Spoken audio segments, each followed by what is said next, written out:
Hello, everyone. Welcome to the Athletic School Podcast. Today, joining me, it's Coach Cesar Benatti, or Feijão, uh, head women's volleyball coach at Florida SouthWestern State College. He coached at every level, from junior college to D1, and brings a wealth of experience in both indoor and beach volleyball. Coach, welcome to the show. Good. Thank you so much for having me. It's a really big pleasure to be here again. Again, I yeah, remember if I'm not wrong, I was one of the first ones that you guys did back a few years ago, and it was great. And yeah. it's great to be back here. Thank you Yeah, for we did having me. one in Portuguese, and I think Yeah, would like 2021, maybe 22. yeah. So It it was was it was right in the middle of the pandemic or right after it. It's cool. yeah. Yeah, So we have a lot to catch up. yeah, for sure. To begin with, tell me what inspired you to pursue coaching, and what was your mindset when you started all Mm-hmm. the way in the back? Yeah, so the first thing for me was that I did have a poor experience with my coaches. So I didn't have great coaches when I was playing. People that cared for other people, but they didn't have good methods.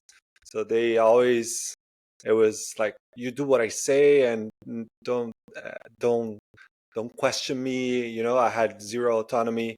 So those things didn't give me a great experience. Is that And back then in Brazil?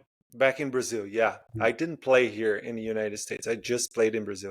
So my experience as a player was 100% there. So I didn't have great coaches. I didn't like my coaches. And again, I'm 100% sure they had the right intentions, but they didn't deliver well. Yeah. So that was my first thing. I want to be the coach that I didn't have. And then once I started like seeing myself as a coach, I was like, man, this is a great way to make a difference in people's lives. And at first, I think I have a good I don't know, maybe it's very organic for me to take care of people, to treat people well. And then as the time progressed, I studied a lot of leadership, studied a lot of human behavior, of course, volleyball, which is my profession. But all of those interactions with people became more intentional. So for me, coaching is a great way, one of the best ways, for me is the best, but one of the best ways to influence people, to inspire people to become better. And then at some point in my career, I started coaching coaches. So one of my missions in life now is to educate coaches to be a difference maker in people's lives. So so those three stages: the first, to provide people with the experience that I didn't have, or provide them with a different experience compared to my experience, make the difference in people's lives and more intentional, and now coaching other people to do the same thing that I do. So those are my three phases of my coaching career, I think. And I think I'm on that third level, but not forgetting about the second one for sure. Yeah. I was able to play a little bit in Brazil, and I also was able to play here in the US. And I mean, the difference of coaching styles back home in Brazil and here in the US, it's huge. Just the It way is. that people um, talk to each other. The way that they treat coaches, Hmm. how coaches take care of the players. And I think a lot has to do with college sports. Because in Brazil, sometimes, not sometimes, most of the time, we're playing for the result, right? Like Yeah. if you don't win, you don't get the money, and then you go through some obstacles in Yeah. life, right? Hmm. When you're playing college, it's more about family and all of that. What are Hmm. your thoughts on the difference between coaches back home in Brazil and coaches here, since you were able to see what it is like Hmm. as a player in Brazil, and now I'm sure coaching coaches here, it's Yeah. also a huge thing, and you can kind of see both Hmm. sides. So what are your thoughts on the coaching styles from Brazil, or maybe the Latino experience as a Hmm. coach? Because I feel like Yeah. as Latinos, we have kind Hmm. of the same way, same ideas, Yeah, than the American way of yeah. coaching. I think one big difference for me that caught my attention when I got here was coaching education. Like educating yourself how to be a coach. We didn't have that in Brazil when I started. We didn't. We were like just replicating anything that we had as a player and anything that we had as like co-workers and other coaches that we modeled. So here in the United States, when I got here in 2009, was like I went to this big convention from the AVCA, that it's the American Volleyball Coaches Association, and the end of the year where the Final Four for the NCAA Division One plays. So you go there and you have I don't know 3,000 coaches going to all those workshops and coaching clinics and all of that. And I did many coaching clinics that taught me how to be a coach, how to treat people, and then once that fire was lit for me, I started study by myself. So I don't think we have that in Brazil. Now we do. I'm the one who one of the ones who provide that experience for Brazilian coaches. But back in the day, we didn't have. So it was a lot on. Okay, it's intuition, modeling, whatever you had as a player, whatever you see as with other coaches doing. So there was not a lot of science behind. It was a lot of just let's do it, let's go and replicate what we know. And okay, but here is way more structured, way more educated. So I think that that's a big difference that you see with coaches here. And the universe of at least volleyball here is way bigger than Brazil. So here you have, I don't know, the juniors level, you have 400,000 kids playing volleyball, and in Brazil you have, I don't know, maybe 50,000. So the number of coaches that need education here is way bigger than in Brazil. So I think that's the first thing that caught my attention when I got here. And Mhm. then I don't know, maybe the culture of and then there's a lot of other things. Like if you think about the American way to, I don't know, when you go to the doctor, you have to sign all kinds of waivers. So if they sue you, it's a big Yeah, problem. And it's the same with coaching. If you cross some lines, you can get in trouble. So the way that communication with players is way more mellow than what we have back in our country. Now it's different. It's getting different, and hopefully it's going to get to the level that we have here. So things can equalize a little more in terms of how you treat people when you're coaching them, and how do you teach people how to treat other people. yeah, I feel that 100% because I did not have good experiences with Hmm. coaches in Brazil. I did have great coaches, but I remember one episode that the coach, I wasn't gonna play, so I was just there helping out. Hmm. And then everyone was eating. I was gonna be there from 7 to 3 p.m. I lived 2 hours away from there, and he didn't allow me to eat because That's crazy. I wasn't gonna play. Um, and I didn't know that, and nobody ever told me that. So I Hmm. went up and I was gonna eat, and then that's when he yelled at everyone, saying like, "Look, if you're not gonna play, you're not allowed to eat." And so Which now is, yeah, me putting my foot back, you look back at the situation and said, "What? yeah. How can that be true?" How is that even a thing? Yeah, for It's sure. insane to me. Yeah, It's insane. Yeah. and I heard your story a little bit on Thales podcast. So good. Thales Yeah, is a great friend. awesome guy. Awesome guy. Um, yeah, and I think in at least in soccer we have this thing that in Brazil, no, it's about winning and blah blah blah, Hmm. and we have to win. It's about the result, and I agree. But when you go to other sports like volleyball, well, the men's national team, the women's national team for volleyball, I mean, they're right there with Brazil. You know what I Oh mean? yeah, for And sure. they have that, and all of them played in colleges where Hmm. they Yeah. had a much better treatment in terms of coaching style where you don't have to go through those things. Uh, Yeah, I mean, there's a lot of good people and right, like good coaches in Brazil. The yeah, volleyball, Brazilian volleyball is in a stage that is because there's a lot of good coaches out there. But mhm, yeah, but there's a lot of bad coaches as well.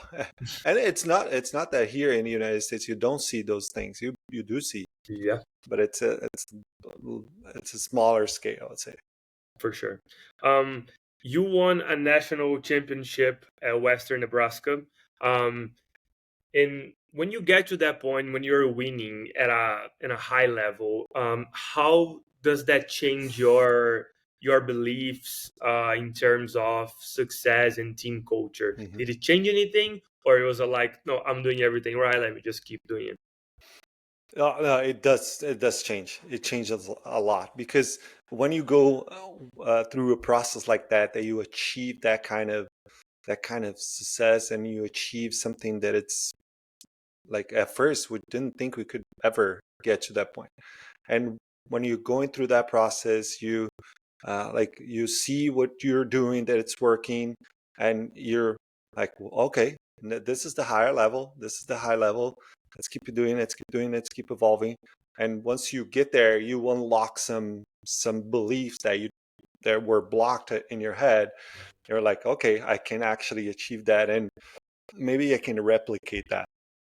So I had that experience with Nebraska, and now I had the same experience with LMU Beach this year, making the final of the NCAA, which is bigger than the junior college level. We'd lost the final, but getting there was the same kind of process. We had to go over some beliefs that we thought.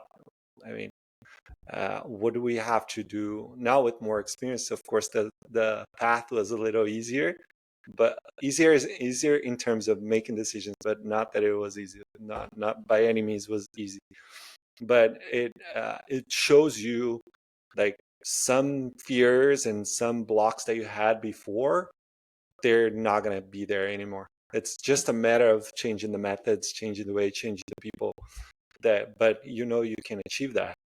And yeah, it was a surreal experience, so rewarding. It was great.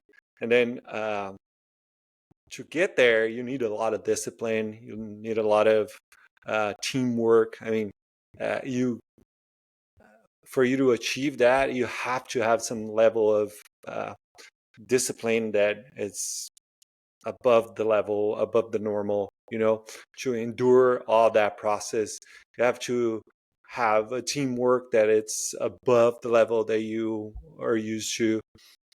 You and then to continue this process, I think you have to create a culture, create something that is bigger than you. That I mean, it's bigger than the individuals. It's something that will take the program itself to the next level. Mhm. Yeah, getting to the top is hard, but staying at the top it's even harder. It's even harder, for Yeah, sure, and for that sure. brings me to my next question because, um, I mean, of course, now you're gonna start a new job and Hmm. everything, but I'm sure you had to go through the process of recruiting Yeah. and creating a team culture. It's complicated because you have to bring people in all the time. And for the athletes that are listening to us, what are some of the things that you look when you are recruiting besides talent and the Hmm. ability to play volleyball? Yeah. Well, the first filter is the talent. Right. Like, can the player play in our level? Can she like make an impact on the court? This is definitely the trigger to go talk to that person. So once we identify that, we go get to know that person. So uh, what are her beliefs? What does she like? What some blocks that she might have? And I say she because I recruit girls mostly. So, but it goes both ways for men and women. And what kind of personal values does she have? What kind of family background does she have? Am I going to have? Is she extroverted or introverted? what kind of behaviors will she have in that kind of scenario. So how we have to be very thorough, very committed, and make a really thorough job trying to find out who that person is, and if she has values that are compatible to the values of the program, of my value as a coach. She doesn't have to be exactly like I want. In fact, I want her to have her own personality and do things her way, but uh, in some way the values have to align. They have to match, so we don't get someone that has a completely different goal of what the program has. And then I think a third filter would be: is this person gonna have a last long impact in the culture, in the program? So what kind of legacy can that person potentially have in our program? It's really hard to identify that at first, but once you go through a lot of recruiting with a lot of people that you bring in and out, you can identify those things in the recruiting process. So my view is you have to, and if you compare, like, should I recruit talent or character? Both, right? Both would be ideal. But if I have to choose between character and talent, I'll take character. So I can take a person with really strong character and teach her the game. But I cannot take someone that does not have a good character, but it's pretty talented kid, and bring to my program and potentially destroy my program, you know? So I used to say this phrase from Mário Sérgio Cortella, which is a Brazilian philosopher, that you have to recruit character and develop talent. If you have both, great, but usually that's not the case. So bring someone that has strong character, that has the same values that you and your program has. Yeah. How do you see character? How do you look for character when you are recruiting? Yeah, I have a predetermined kind of like a set of questions that I ask every single recruit, and like those answers will give me some leads. Of course, the recruiting process is a selling process. So of course, people that want to sell themselves, just like I'm selling myself in the school, I'm only going to talk about the good things, right? Can you So, tell us some of those questions? yeah. I always ask them to tell me about themselves, and the way that they express about themselves it's a good way to identify if they have a certain level of self-knowledge. And then I ask if they like to be in a family environment, a competitive environment, or a mix of both. So, and it doesn't matter what they respond. I just need to know what kind of level of commitment that they have to the team. That show me a few things. The major, of course, what kind of school, what kind of experience they want to have, and through those answers, I can identify some of those traits, and of course when I watch them in person, which is the ideal situation for a college coach to recruit, I see their behavior, their demeanor. Are they engaged in the game? Are they watching the game? Like, are they supporting their teammates if they're on the court? If they make a mistake, that's a big part. When they make a mistake, what kind of reaction do they have? Like, do they linger on, like, beating themselves up, or I don't know, having some negative reaction? If they're on the bench, are they involved with the game? Are they engaged with their teammates, or are they just away from the game because I'm not playing? So all those things put together give me a good indication of their character, of their values, and how they're going to potentially behave in my team. What's your approach on failure? My approach on failure. That's a great question. I mean, failure is a great opportunity to learn. I mean, it's if you have that mindset, you're gonna have a lot of success with developing yourself. And let's not be hypocrites here. failing sucks. It's terrible to fail.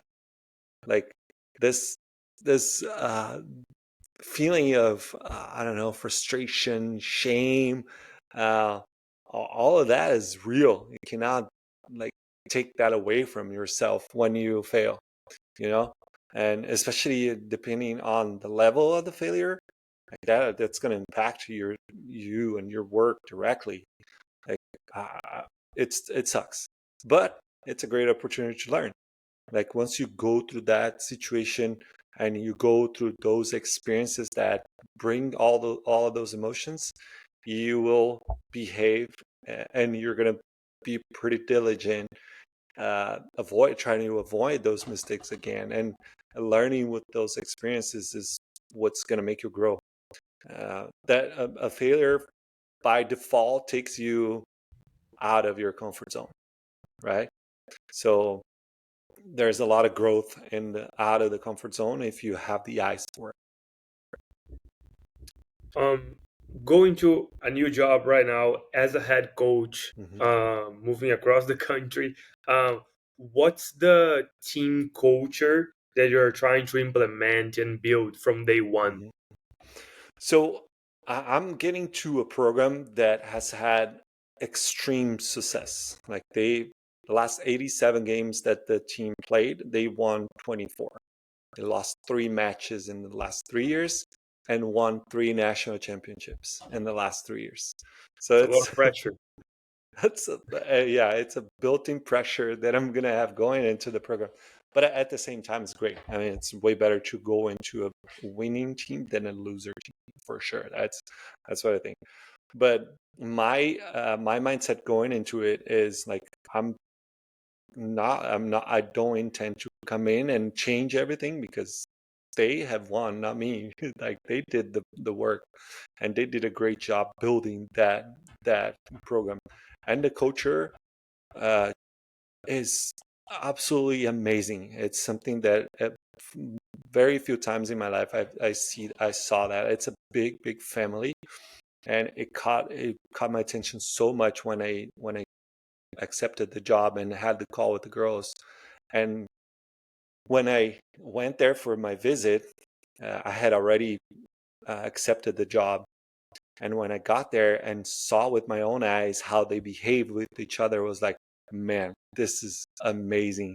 Like, this is great. I'm going to have to do very little work trying to build the culture. But I want to continue on the top. Of course, like you said, staying on the top is way harder than reaching the top. So the only way for me that I see someone someone or some team keep growing is through learning. So we're gonna learn. We're gonna go through processes that they're gonna learn new things. They're gonna adapt for things on the court, outside of the court. Um, Learning in general will be my main value for this team to keep growing. And one characteristic about junior college is that the player cycle is pretty fast. It's just 2 years. So there's a lot of turnover, like a natural turnover in terms of who is in the team. So naturally, I'm going to have different players. And this year, not because I recruited very few players from this group, but next year is going to be a completely different group, and the other year is going to be a completely different group from this next year. So the culture will have to be fed all the time through learning, through going, uh, uh, getting new methods, getting new ideas to develop the team with those new people. But I'm pretty pumped because I'm getting into something that it's been working really well. Hmm. And I mean, you mentioned that you don't have to change that culture that Hmm. much, but Yeah, I'm sure there are gonna be some points that you probably want to implement yeah. there. Um, how do you do that? How if you like the girls Mhm. to, I don't know, sit on the bench instead of standing up, but that's something that they don't do. How do you do that? Maybe I don't know, like maybe you give the lineup that I mean in volleyball it's a little bit different, but for soccer, for example, some coaches give the lineup that's going to start the day before. Sometimes they give the lineup on right there on the locker room right before the game. How can you implement those habits that you might have already that you think it might be the best for now to create a good culture without being a boss and more like a leader? Do you know what I mean? Yeah. So I am the type of coach that will listen more than I talk. So all those, I'm going to call them little things. They're not little, of course, but all those little, uh, little, how can I say, uh, those little systems or processes that they had, I don't intend to change any of them. I mean, they were the ones doing that, and it doesn't matter who created. If they're doing and it's working, I'm not gonna mess with it. So maybe I'm gonna try to come up with like more major things to keep learning, like I said. So training methods, there are some things that they did that I think it's better if we do in a different way, not changing too much, but bringing some new ideas in terms of training. Mental preparation for me is huge, and it was something that the last 2 years have become a top priority for me. And I went through this process with LMU Beach, and I'm pretty sure that was the one of the main things that for me was a part of the success that LMU Beach has. So that's going to be something that I'm going to bring more structure to it, and do some work with some outside people that will help us through this process of becoming mentally stronger, even stronger. But those little things, like those little things that you mentioned, I'm going to ask them how they did, and I'm going to continue to do what they did, Mhm. because for me, those are things that, man, they were doing on a daily basis, not me. Yeah. And those are noises that if I mess with those things, it's going to create problems that I don't need. So those are, it's a well-oiled machine that I don't need to change every piece. Mhm. I need to come in and, okay, what's the system? What does the system need? And make those major adjustments that can lead to growth. Yeah, I really wish that a lot of coaches listen to this because it would make a huge difference for when I was playing. You know what I mean? And I Yeah. think, but if I take a deeper um, thinking on this, I think when I look at successful coaches, they all have that kind of mentality. You know what I mean? In Hmm. terms of communication, in terms of, listening to the players a Yeah. little bit Yeah. more. They are Definitely. open minded to make sure that Hmm. like the players are comfortable on all those things in order to make, because I'm gonna be honest with you, because that makes it easier for the guy that is sitting on the bench. You know what Oh I mean? yeah, definitely. Because Yeah, I like I appreciate it. remember having this conversation with one of my teammates when I was playing a few years ago, and I was mentioning like how I didn't love the lineup being being said right before the game in the locker room because Hmm. we had a lot of players that would come in and come out, so we the lineup always changed a little bit, but we'll never know. And I personally didn't like that. I think it helps you um, just getting prepared mentally for the game Definitely, for the day sure. Yeah. before. Hmm. And this teammate, he mentioned to me like, "Oh no, but I think if he says on the day, everyone goes with the right mindset to the game." And we were having this healthy debate, but my opinion is like, well, I don't think everyone is ready. And even if everyone was ready, the frustration of the ones that were expecting to play but end up not playing is Hmm. just bigger now. You know what I mean? So Hmm. of course there's a lot of different points of view Yeah. when And looking at. there's no perfect answer, actually. No, There's no. no perfect system. Like, you're always gonna rub someone wrong with some decision that you make. Hmm. The thing is that coaches have, majority of the coaches have the necessity to be in command, to have this power over other people. And if you're a smart coach, if you're a smart person, you will give autonomy. You will share the power. So there is a big phrase that I take like very, very much for my coaching career from a U.S. Army general. So he says, the good leader gains power distributing power. So when you delegate power, and that goes for everyone, it's not just for your coaching staff, it's your players as well. The players are the ones on the battlefield, not the coach. So they have to have a certain level of autonomy. We are the provider of some solutions, and they are providers of many solutions. We're the guide. We're the people that guide, that sets the environment for them to perform. We don't play for them. So many decisions that they will have to make on the court, they will have to have autonomy, and that goes for everything. From I don't know, organizing your room through the method that you go and practice. All those little things are going to lead to decisions, and decisions are made by them, not us. So that's something that I learned the last few years, and I need to mention him, John Mayer, the head coach of the LMU beach volleyball team. He taught me so much on that sense, of distributing power, giving people autonomy, in every single level of the program. So this is something that I'm going to take with me for sure. Yeah, there's a great book that it's called "Great CEOs Are Lazy," and it's exactly about that. Giving other people the power. I'm gonna put that on my list. Yeah, 100%. Yeah. We're talking a lot about mindset and and how your mindset is right now. And you mentioned that you learned a lot from the other coaches in your lifetime. How has your mindset changed since you started coaching to nowadays? I can say that it changed completely, 100%. Yeah, first I was, like I said, we were modeling other coaches, modeling the coaches that I had.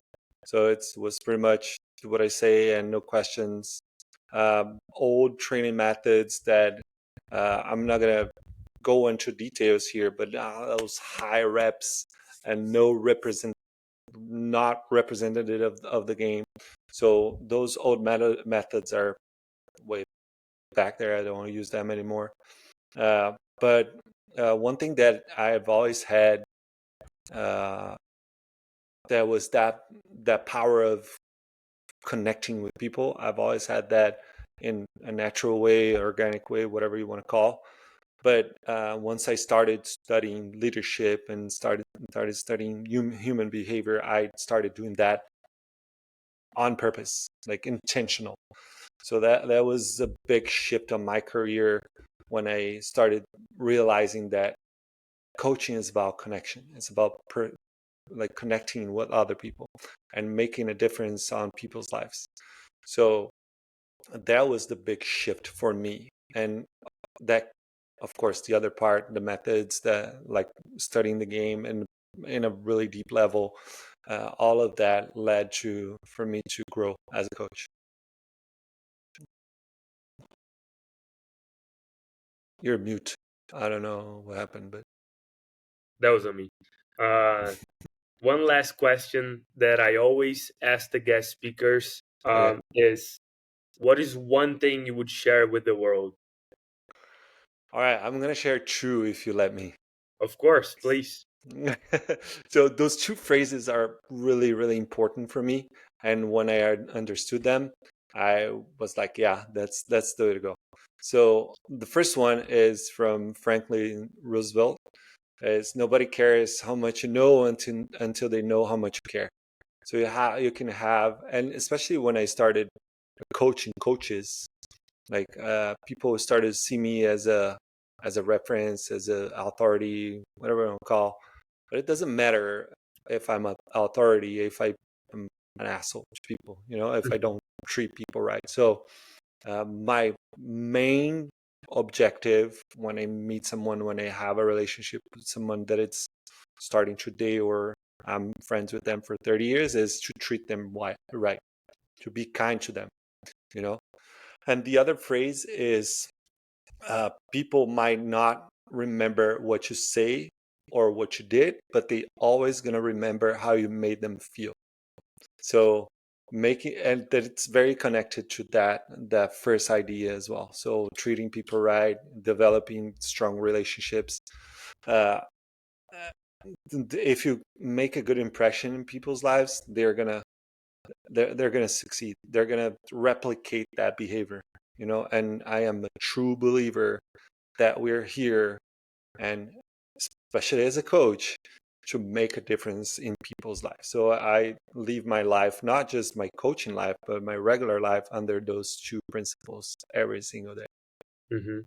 Yeah, and something that I always mention here is like before athletes, we are human beings, right? Oh So yeah, there's no way to that's why detach one from the other. There's absolutely no exactly, way. and that's why everything you're saying makes so much sense, and you can see through wins and from people that made uh some difference in history saying those things because it's about people. It's not necessarily Mhm. about the wins or losses, Oh because yeah, at the end definitely. of the day we will stop playing whenever we are 30, 40, whatever. But Hmm. like you said, it's about how we feel about those things. Yeah, um, definitely, definitely.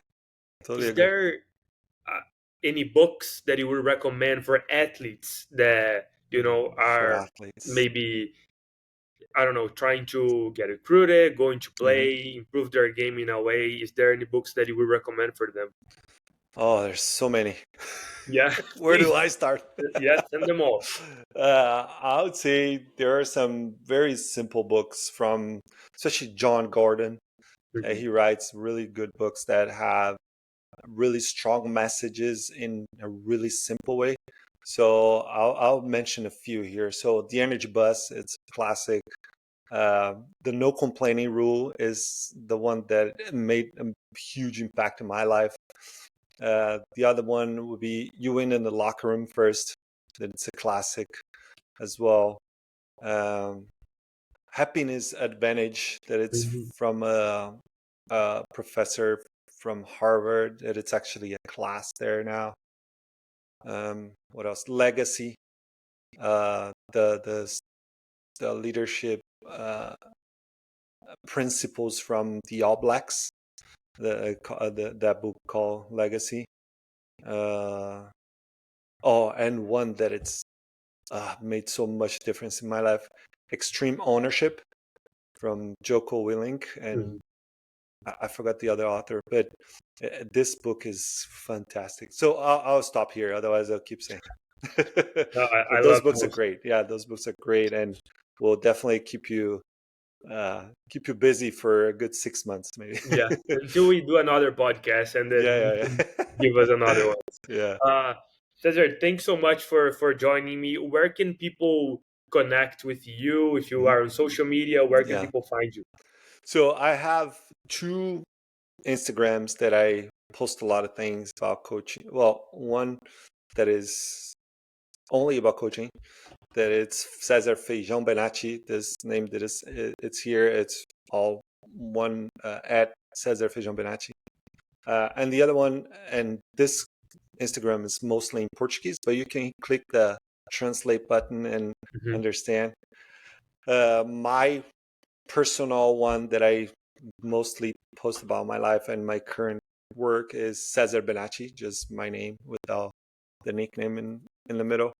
And I have a podcast as well. So it's called Set Point Podcast. Now Peter and I are joining a big YouTube channel from Brazil called Ataque Defesa. And we're going to host our podcast in that channel, which is for us is huge. So yeah, you can find me on all of those platforms. And I Awesome. really recommend that you interview Peter because he's Definitely. amazing. He's 10 Yes. times better than I am. I Yeah. would love to. Yeah. Cesar, again, thanks so much for taking the time to share a little bit of your life story, your mindset. It makes a huge difference for me, but I'm sure for other athletes or even coaches listening, it also makes a huge difference. So thanks for taking the time. Oh man, I thank you for inviting me. It's always a pleasure to talk coaching, talking life, and share those life lessons and that coaching and playing bring to us. So thank you so much.